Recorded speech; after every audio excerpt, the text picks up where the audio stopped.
Olá, eu vou discutir nesse vídeo o que é a inversão da transformada de Fourier. Então, lembrem que a transformada de Fourier pode ser pensada como uma operação que pega toda uma função de uma variável, f de x, e leva em uma outra função, f de chapéu de ômega, que é definida por aquela expressão integral. E a ideia da inversão, como o próprio nome sugere, é fazer essa operação no sentido contrário, ou seja, a partir de uma transformada de Fourier, você identificar qual a função que deu origem àquela transformada. E eu vou anunciar aqui um teorema que garante que é possível, desde que, se você tiver uma função de uma variável real, que seja absolutamente integrável, o que garante que a transformada de Fourier dela existe, e vamos supor também que a função é contínua por partes. Então, vai valer que para qualquer ponto de continuidade dessa função, essa igualdade se verifica. Ou seja, se eu faço essa integração, onde aqui no integrando agora eu tenho a transformada de Fourier da função, eu obtenho novamente os valores da função f. Então, notem que a expressão integral que faz essa operação de inversão é extremamente similar à expressão que define a transformada de Fourier. A única diferença é o sinal que aparece aqui no argumento da função exponencial. E o fator de 1 sobre raiz de 2π que aparece na definição da transformada é escolhido justamente para que essa fórmula aqui tenha um aspecto mais similar ao da fórmula da própria transformada.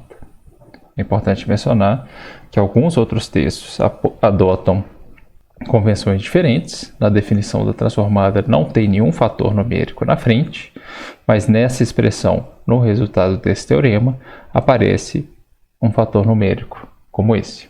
Então, algumas consequências desse teorema.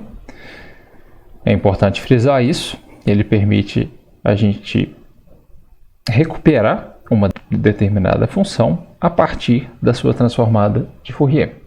Isso vai ser particularmente importante para as aplicações da transformada em problemas de equações diferenciais parciais.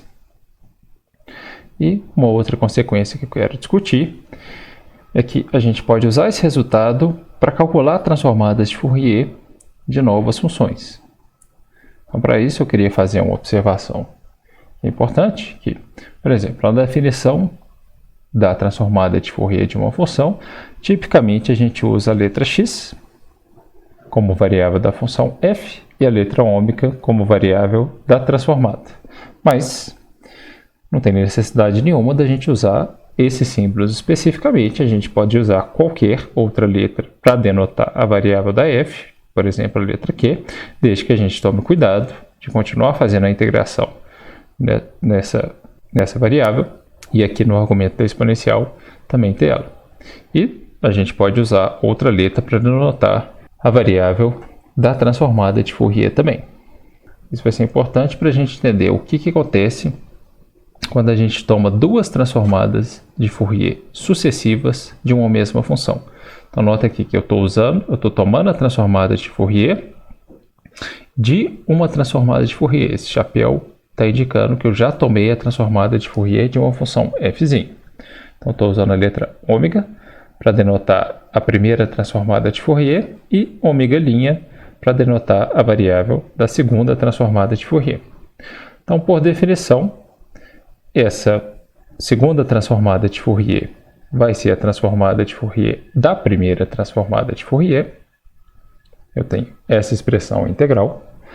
E se a gente modificá-la ligeiramente, é só uma questão de colocar um sinal de menos aqui junto com ômega', a gente cai na expressão integral daquele teorema que acabou de ser enunciado, que me garante que o resultado dessa integração vai ser justamente o valor da função f, só que calculado em menos ômega'.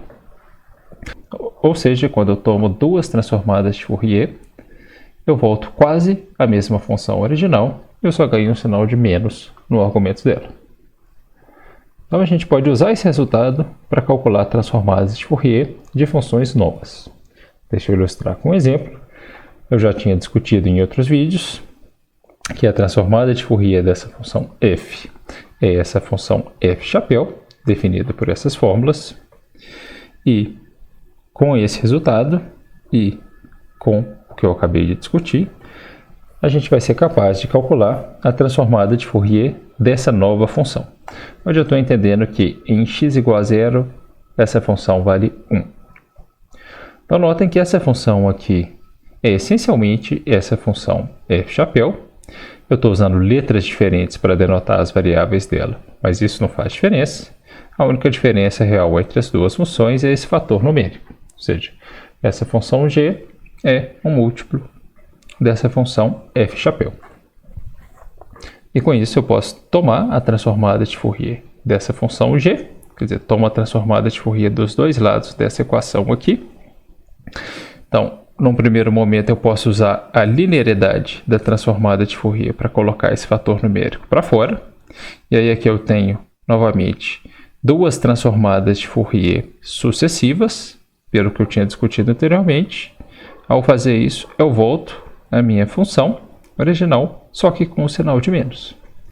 E nessa última igualdade, eu só usei o fato de que essa função desse exemplo em particular é uma função par.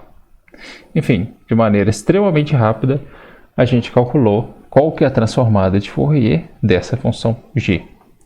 E é interessante observar que, sem o uso desse resultado, sem o uso desse teorema, se a gente tentar calcular essa transformada de Fourier diretamente pela expressão integral, a gente vai ter dificuldades de fazer isso usando técnicas tradicionais do cálculo.